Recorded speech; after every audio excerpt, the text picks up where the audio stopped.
Happy New Year, Michael. Happy New Year, Zoe! Welcome, Happy New Year, everybody. listeners. That's right, to Conscious Embodiment, Astrology and Dreams with Dr. Michael Lennox. We are back. We made it. We survived 2020 and 2021. Here we are on the other side of big, chunky, hard movements. Yes. And into smoother ones, right? Absolutely. Hey, one more shameless plug. Because if you are listening to this podcast, kids, and you did not get a seat for my webinar about the astrology for 2022, the recording is still up and available. Please check that out. It will talk all about the year to come and the difference between last year and this year, what to expect month to month. It's a very comprehensive dive. I encourage you to check that out. Yeah, and thank you to everyone who was there yesterday. Yeah, it was a blast. I could not believe how many people showed up. That was very exciting. So, if you did listen to the webinar, or you haven't listened to it yet, and you're planning to, you will learn that one of the big distinctions about 2022 is there are transits that impact the nodes of the moon more than planetary interactions that we had in such dramatic fashion in 2020 and 2021. And one of them just kicks the year off right at the very beginning of the year on January 3rd. Today, the nodes of the moon are being squared by Jupiter. So this is an interesting transit to have right at the top of the year because it's a collective sort of thrust. It's an energy that impacts everyone on the planet somewhat in the same way because the nodes of the moon reflect a collective experience. And if that is a little bit over your head, watch the webinar. So, if the nodes of the moon represent the sense of us moving away from the past and toward the new future that we are creating, so past south node, north node is the time and consciousness that we're generating and creating. Jupiter making contact with the nodes is absolutely about what's possible, what's joyful in this journey. What do we want to manifest? How do we want bounty and abundance and joy and expansion to show up? Not only for us as individuals, but for the world at large, for the collective. So if nodal transits are a collective sort of mechanism in astrology, and the planet that says everything is spectacular, warm, wonderful, and abundant is touching the nodes right when the year gets started. Isn't it a collective experience that everyone or most people on the planet who follow the Julian calendar, at any rate, are all in consideration of the new year ahead and what we're going to create with this blank canvas of 2022. This is actually a perfect way to understand nodal transits because everyone is thinking about 2022 and what we're going to accomplish this year. And the planet that represents accomplishments and desires for joy and expansion is triggering us just as we start this year to be in consideration of both the past, square to the south node, and the future, square to the north node, at the same time. Now, it's a square. It's not a geometry that's easy or pleasant. It's the height of discomfort in conflict astrology. Squares are fights. Now, it's Jupiter that's doing this, so it's not going to be a breakdown. It's the planet of bounty and abundance. Sort of, I think this will play out mostly as an inner demand that we put on ourselves to make this year better than what we're coming out of. Right? It's going to have to feel a little bit like some friction in there because a 90-degree angle is friction at its height. I always love to use the floor and the wall and their argument to describe a square. The floor is saying lay down, the wall is saying you're doing it wrong, stand up. And so therein lies the essence of a square is the 2 points are arguing with each other. So if the north node is about the future And we're frightened of the future because life is terrifying at times nowadays. Jupiter in a square with the North Node is sort of like the argument of it's scary or it's wonderful, both. Okay. Just as the floor is saying something different than the wall, and the wall is holding something only it can hold, and the floor should not, but it's going to argue against it. The same thing can be said about a kind of argument as we start this year between the future being bright or the future being terrifying. You get to choose. So the whole planet is in this collective sensibility of what do we want to choose as we go forward into this year? How difficult is it going to be to find our mojo, to find our joy, to find our, movement towards that which we want to create that lifts us up? There's no such thing as a bad Jupiter transit, so this is not a bad transit to start the year off. But it is interesting to me at such a complex time on the planet where nobody escapes how scary the world is right now. Nobody. Right. Not the most lofty person who, through their spiritual practice, maintains a kind of healthy distance and is in the world and not of it. And I raise my hand as that. I move about the world in that way. And I'm here to tell you that even moving about in the world that way, I don't escape the fact that the world is terrifying. We get to choose. This is a kind of a setup. It's going to be a choice between, do you trust life to bring you the joys and the delights, even though the world is scary? And in this regard of Jupiter squaring the South Node and the North Node, it's like, well, where are you going to look? You going to look in the rearview mirror complaining about the past and stay stuck? Or are you going to look towards the future and say, though it might be difficult, I am ready to take this on, build a new world, create the age of Aquarius out of the mess and the rubble of 2020 and 2021. But I think we start the year off with a great sort of huzzah of what's possible as we move forward because of Jupiter squaring the nodes of the moon, just as the year starts out. And one last addition to this, if you listen to last week's podcast, I talked all about the shift in our consciousness with Jupiter, the planet of manifestation, moving into Pisces. So that adds an extra dimension to this collective sort of kick in the ass we're all getting on January 3rd, is that Jupiter is in that exalted mansion saying, joy is, of course, still possible.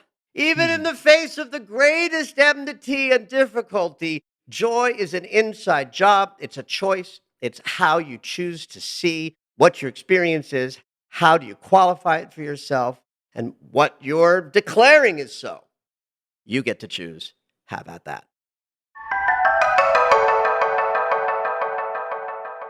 It's a very important week in the Venus retrograde cycle. One of the yummiest triple transits that's part of Venus's movement from essentially early November through March, right? This 4 months as Venus is activated, one of the ways she's going to hit another planet 3 times is a sextile with Neptune, the great spirit. So this week she sextiles Neptune. Yes. Well, Okay. Yes, this week, but it's not the first one. Right. Okay. So let's break this down. First of all, Neptune and Venus already have a built-in relationship through the principle of love. They both vibrate with love. Venus is love in the body, and Neptune is love of the divine. Lower octave of love, Venus, higher octave of love, Neptune, and all the love there is in consciousness is driven by these 2 planets. So when they interact with each other, love is up in a very, very, very big way. And of course, if the geometry between them is what we would call sort of positive geometry, all the better for us. What's interesting about Venus and Neptune in a sextile is that the 60-degree angle is the angle of potential. It has tremendous power to generate movement, change, activity, experiences, occurrences, and when we're talking about Venus and Neptune and love, a real depth of experience, of understanding really that love is all that there is, and that it floods through us both at the personal level, which we can share with others, but that at the divine level, which is what infuses our personal love experience with all the yummy yum that's available there, is because love is all there is. And that's a Neptune thing. Right. The sextile piece is, kids, you won't benefit from this opening to greater love unless you're practicing love. Like if you're in an unloving state, Venus and Neptune in that geometry can't help you because it's a sextile. It requires actions or behaviors and loving acts, right? So if you're moving through life in any kind of a suffering experience because of how your heart feels, make sure you're paying attention with behaviors that either support the self-care needed to be more comforted while in a difficult experience, but more importantly, what is the emotional support you might need to feel connected to powers greater than yourself so that you can allow your feeling mechanism to open up more deeply to tender places where you might be afraid to feel that much. So it's like if the love of God were holding you while you were suffering, would you not cry more deeply and go all the way down to the places where those nuggets of pain and suffering are the most tender? Those are the places that only the love of God can touch. We're so busy trying to get other human beings to love us, but we really have to love ourselves first and then allow the love of God to come into those dark, scary corners where we feel unloved and unlovable. And so this opportunity to connect with both love in our hearts and love of the divine hits on January 5th, but it also harkens back to November 30th. So you might want to look back at what was happening as November was becoming December, some experience of deepening your connection to your spiritual practice or some emotional shift that happened at the end of November might be rising up again this week. And then there's a third pass of this on February 24th. So we're in a process, kids. This is the middle one, the juicy one, the place that has, this is the transit between them that has more capacity to impact us in a deep way because Venus is retrograde. So just be paying attention to matters of the heart right around the middle of this week, certainly Wednesday, Thursday-ish, and then glance back to late November if that is of valuable help to you in understanding the emotional timbre of the week, and understand that anything that does come up is not quite done or wrapped up. It might return again as we move through next month and complete the Venus retrograde cycle. And this is really just one of those moments, but it's perhaps one of the juiciest.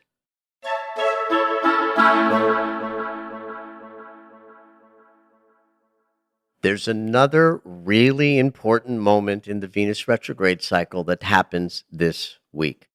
It's not a triple transit, so I'm treating it differently than Venus and Neptune in a sextile, which we just talked about. This is the coming together of Venus in her retrograde posture with the sun. This is kind of crazy important. Like, any retrograde experience is ultimately a mystery to us because the planet in question, moving backwards, is in territory that is unconscious. It is not possible, for example, to know what's happening in the recesses of our mind when Mercury is retrograde. That's why we bump into the furniture. But at the midpoint of every Mercury retrograde, Mercury and the sun come together by conjunction. And because the sun represents our conscious awareness, That meeting of the Sun and Mercury retrograde delivers information that we need to know about what's happening below the surface. Well, the same thing is true of Venus in her retrograde, coming together with the Sun by conjunction on January 8th, means the consciousness itself is lighting up the journey that Venus is going through, even though she's moving backwards. So there's a potential on January 8th, and give or take a day or so on either side of that, solar transits definitely spread out their influence of over about 3 days, with the peak being January 8th. Pay attention to everything that's happening in your heart on that day and before and after that day, because you might learn something powerfully important to add into your understanding of what's happening in your emotional life while Venus is moving backwards. There's something that happens on the 9th that's part of this possibility of knowing, learning, and getting more conscious awareness of what's happening below the surface, because Mercury and Chiron, the thinking mechanism of Mercury and the great healer essence of Chiron, are in a sextile. Remember, sextiles, potential only. But what is possible in the world of potential on January 9th is that our mind can interact with the healing elements that live within us to make some sense in an intellectual way what we learn from the Sun conjuncting Venus the day before. That's going to be an emotional awareness. And so by having a Sun Mercury moment where the emotional experience in the shadow of us open up with some clarity, that's still not mental. It's still just emotional awareness. Having Mercury, the planet of mind, interacting with the healer the very next day in this powerful geometry that helps us make some sense of stuff can be put together, and we can have great ahas about our emotional life, our intimacy experience, and perhaps even guidance about choices we're trying to make about some of the relational challenges that many people are moving through while Venus is doing this retrograde process. So be open, be mindful, be thinking and sort of feeling in a receptive way while we move through this week by putting together what we learn with our minds from Mercury Chiron and what we feel in our hearts from Sun pouring light of conscious and awareness onto Venus. It's a very important week for learning a little bit about what we're going through that is largely unconscious, but that needs as much of our conscious awareness and attention as possible to steward the cycle and get the most out of it that we possibly can. So have at it, everybody.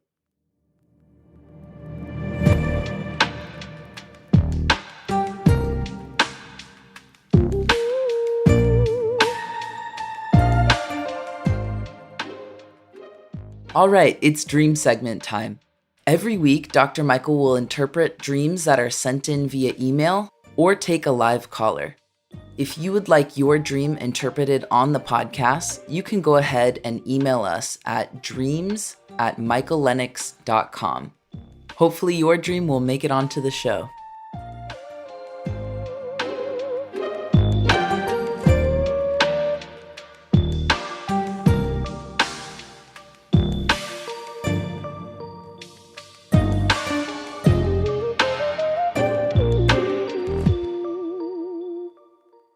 Our call-in dreamer today is Pamela. Pamela, welcome to the show. What you dreaming? Thank you for having me. So I dreamt this a couple of weeks ago. Great. First, there's a few scenes. The first scene was I was sleeping in a hotel room. I knew I didn't want to be there. And I woke up and there was a guy on my right side that was dead. And there was another guy on the ground. Some girl on the left of me was freaking out and was like, "We need to get out of here." And I kept saying, "It smells like dead bodies in here." I don't really remember if I smelled it, but that was like a big thing, like it's smelly in here. So the scene kind of changed where we ran out the door and there was like this van opening And I'm just like, let's go. There's seats in there. So we ran in and jumped in and closed the door. So it turns out there were some old guys in the car and they wanted to traffic us. So it wasn't too great. And I was sitting between him and my friend Rena. And so I was like, okay, so we need to get out of here. And for some reason, I was back home in Hawaii because I knew the surroundings and there was a golf course coming up. So we said we need to use the restroom and we jumped out. There was like this little shop, like convenience store. So we got out and I went in the convenience store 3 times and the same thing replayed, except the last time Rena came in with me. So there were like fruits and gummies, dried gummies everywhere. And the gummies were very important. I was like, you need to try this. And the lady kept giving us like this watermelon one.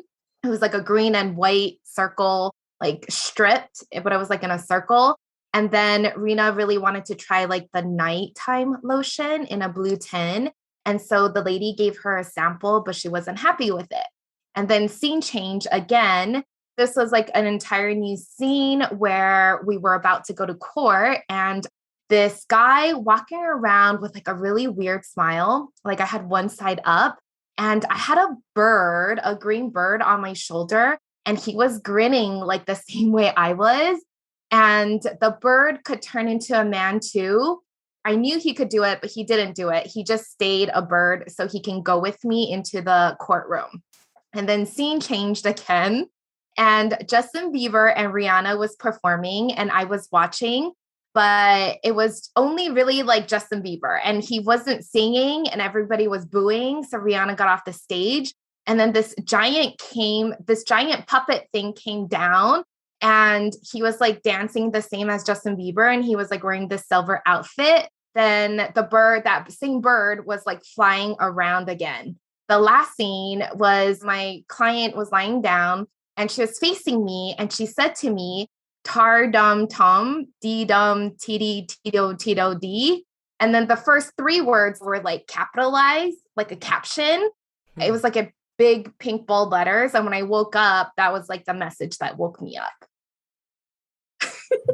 Wow. Okay. What? Listen, I'll do my best to work with this dream, honey, but this is a fucking marathon dream.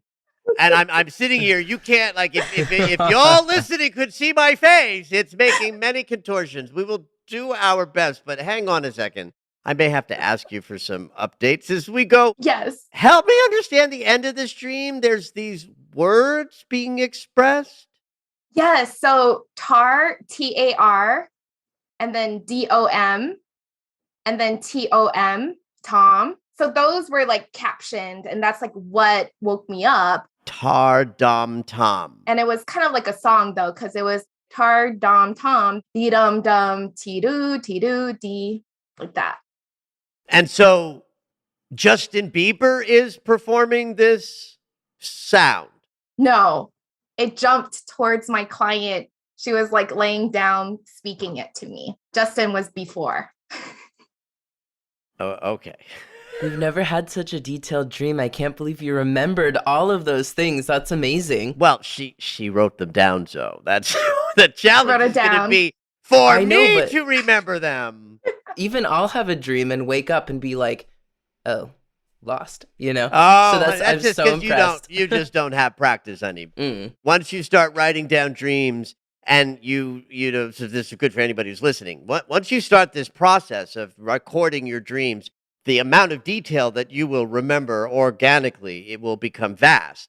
So let's just sort of inch our way through this crazy dream to the best of our ability. So we start with a hotel room, right? So we're in the consciousness of some transition or change that's happening with a sense of self, right? We get a lot of dreams for this podcast about houses, apartments, and hotels. Anything that's a home in a dream is reflecting our sense of self. But because we don't live permanently in a hotel, we're there temporarily. A hotel dream is about some shift and change that you're going through that's going to be temporary. And in this case, it's a dramatic shift and change that I'm guessing might have to do with how you are in relationship or intimacy right? Because you're in a hotel room and there's a guy in bed with you, right? But he's dead. Mm-hmm.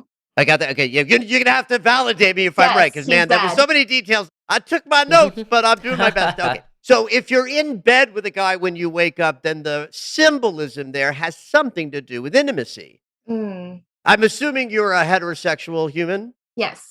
There you go. So intimacy is part of what's changing. And in fact, that he's dead means some fundamental way that you have been in relationship in the past is changing. And the fact that it smells means that the change is already done. Ooh. And it's like, don't stay too long at the fair. Meaning, in relationship consciousness, we're always trying to work on new ways of being intimate and growing through, in ways that relationship challenges us, right? But sometimes it's hard to behave in new ways. We have the idea of how we want to behave, but our habits keep us connected to old behaviors. And so this idea that the person that's sharing your bed is already dead and beginning to decompose tells us the changes in the past. Make sure you start behaving differently when it comes to how you relate to men. Then we get into the second segment. Honey, didn't you learn anything watching TV movies? Don't go into a van. It was open. Honey, still a funny but quirky symbol of nefariousness. People are, in fact, abducted in vans, or at least, in storytelling. But also, we know that it was a problem because when you got there, you found out this was, in fact, a place where you are trafficked or could be trafficked, that's what the danger is there.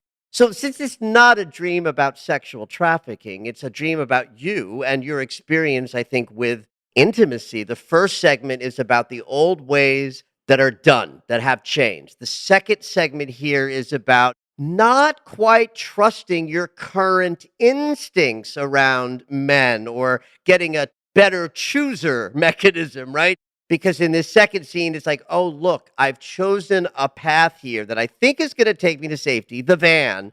But in fact, I'm going to be sexually objectified. Traffic, right? So it's not a dream about trafficking. It's a dream about, are you going to give yourself away sexually and not be valued for who you are? That to me is what the second little snippet is about. Right? Because you think you're going to be rescued, but in fact, you're in bigger trouble if you let the trafficking. So then we get to this third segment, right? Where you're now home in Hawaii. So you're in a place of exploring where you come from, and you need to get to the bathroom. The bathroom is a symbol of individuation, separateness. Who are you? That's you in your most private experience. That's bathroom consciousness. Why?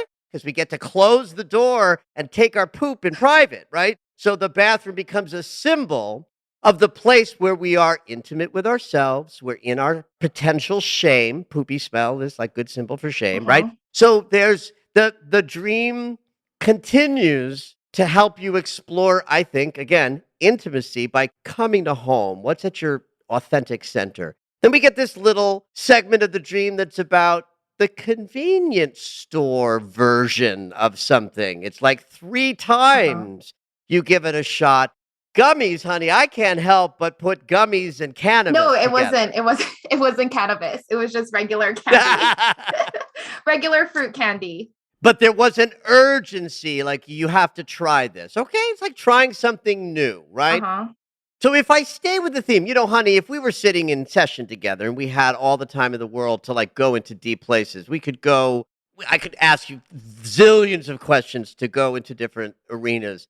But I'm going to stick with this theme that is rising up for me as the person holding the dream, because the first 2 segments and the Hawaii segment really do seem to me to be about how you relate to intimacy. And so that the convenience store scene would be about trying something new. Okay. Right? The court, why were you in court in this dream? There was no reason. I was just this guy going to court with my bird. And my goal was to get the bird inside. this really creepy bird. Okay. Was it a parrot? It was a parrot, and he could smile, and he was showing his gums and teeth. Oh, that's right. And he could turn into a man, but I knew that if he turned into a man, he can't go into the court. So he stayed a bird. Okay, again, this is a very, very varied dream, with lots of different places to go, and we can't unpack everything, but we'll just sort of slip through this little section that in the theme of finding a deeper, richer, more powerful way for you to experience love and intimacy. The court scenario is kind of about what's right, what's wrong, justice, doing the right thing, Black and white thinking is what we go to court. Is this right or is this wrong? The parrot sort of reminds me of the ways we sort of parrot the same things over and over again, using the same lines, trying to get connected with others. Again, this is the scene I'm less satisfied to land in this particular theme on, but for the sake of this is a podcast and not a therapy session, that I'm just going to leave it at that for now. With all great props and respect to Justin Bieber as a talented human being, what do you think of Justin Bieber as an artist? I like his songs, but I know that he's like a douchebag in person. Yeah. But I'm taking my best friend to his concert in February, so.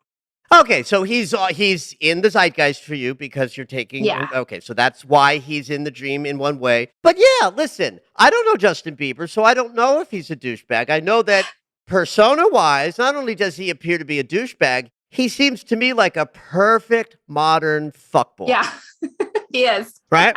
So again, I want to be really clear in case anybody in Justin Bieber's camp is listening to this podcast, which I doubt is happening. I don't know that he's a fuckboy, but I know that he vibes with that. I will put that into the mix here about moving in the direction of something more authentic and away from men who will use nefarious, not, yummy ways of trying to get you intimate with them. So where did the puppet fit in? I'm sorry, you had a question? Yeah, I don't know if this will help, but I am in a 15-year relationship. So I don't know how this changes things. Oh, yeah. Okay. Well, it does. Intimacy is intimacy. Yeah. And so sometimes if I'm talking about relating to men in an intimate way, and while in your private life, your intimacy is, handled by your partner, you're still a young woman who moves about the world under the male gaze. Right. Got it. And so you are going to grapple with all of these issues of men, how to relate to them, how to stay strong and powerful in your own sense of who you are, but also bring someone else's, perspective into the mix that might be bringing an energy that you as a young woman have to grapple with. Got it. Certainly, all of the scenarios suggest that. So it doesn't have to be about intimacy that leads to romance. Okay. That's covered by your partner. But as a young woman interacting with men in the world, the themes still apply. Okay. So the puppet dropped down after Rihanna exited the stage and was dancing with Justin Bieber, doing the exact same thing. And I think he was a giant, though, the puppet. The puppet was the giant. Yeah. Well, listen, in the spirit of this dream symbolism, all of the symbols in this dream sort of looking to perhaps help you get in the direction of more authenticity. The puppet, just like the parrot, is a level of inauthentic, intimate connection. If Justin Bieber is doing a move and a dance, that's expression, that's communication. If the puppet is mirroring him, that's not authentic sharing, that's puppeting.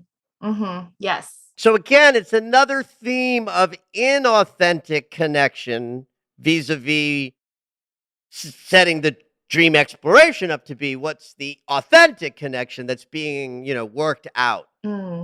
What on earth do you make of the tar-dum-tum and the rest of the sounds that followed? So I actually Googled it, and it was Swedish or something. And I think I forgot what it was. I didn't save it, but it was something was like an opening, a fountain or a coliseum, something, but there was Swedish words that led to it. Wow. Do you think this intimacy with the male, is also my intimacy with my masculine energy? Absolutely. Honey, are you in your world in any way performative or visible, Yes. or do you Yes. do creative work? Yes. Is any of it augmented or enhanced by what you look like? I think that's a big part of my brand. Yeah. Okay. First of all, you said the B word. Brand. Brad. So, yes, absolutely. Now it makes complete sense that you've got a partner for 15 years. So, all of these images about the male gaze and how you relate and the intimacy and power of masculine versus feminine and all of the disempowering images of masculine sort of energy not integrated that all of these dream segments are reflecting might absolutely connect to some kind of integration that's happening inside of you that will allow you to still be in a kind of brand consciousness that takes advantage of things that are of a superficial nature about what you look like, but also stay strong, powerful, and integrated masculine and feminine so that you're not feeling disempowered by being a woman living in a world where the male gaze wrecks everything.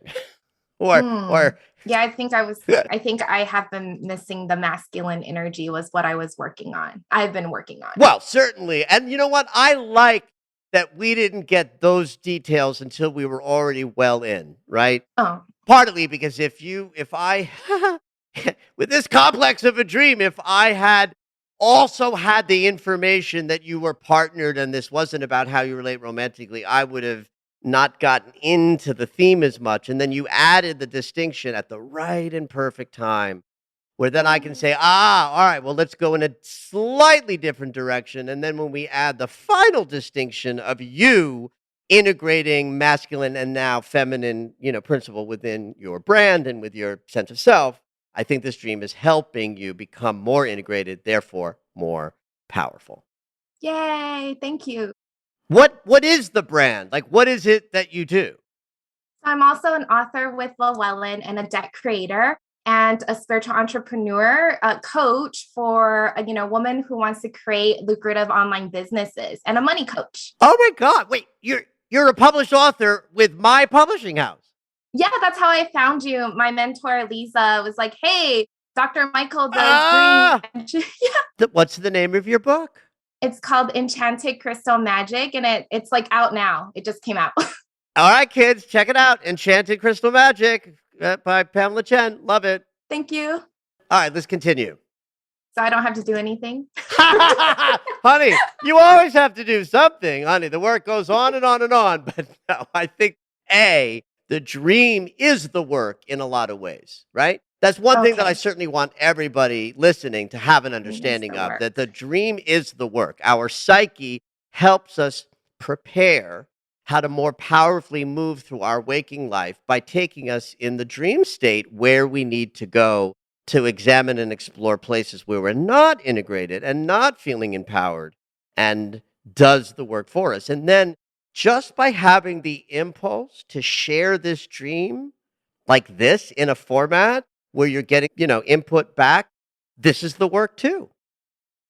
Like after this conversation, your psyche might, take in what we've put in front of you to have some thoughts and feelings about, this process. And who knows, maybe some other dreams will show up in the next week or two that reflect the process continuing, because that's how dreams work. Yeah, that makes sense. Yay. Thank you. Thank you so much. Thank you. This was a pleasure. This Thursday is the first Thursday of the month, and you know what that means. We have Michael's Global Healing Meditation this Thursday at 7 p.m. Pacific Time. This is an opportunity to learn a little bit more about the astrology for the month and dive into a healing meditation in community. To receive the Zoom link in your inbox, you can head over to michaellennox.com and sign up for our email list. Thank you for listening to Conscious Embodiment, Astrology and Dreams with Dr. Michael Lennox. You can find us on Apple Music, the iHeartRadio app, and anywhere you find your favorite shows. Head on over to michaellennox.com for information on astrology readings, the daily Astro Alert subscription, upcoming classes, and to join the mailing list.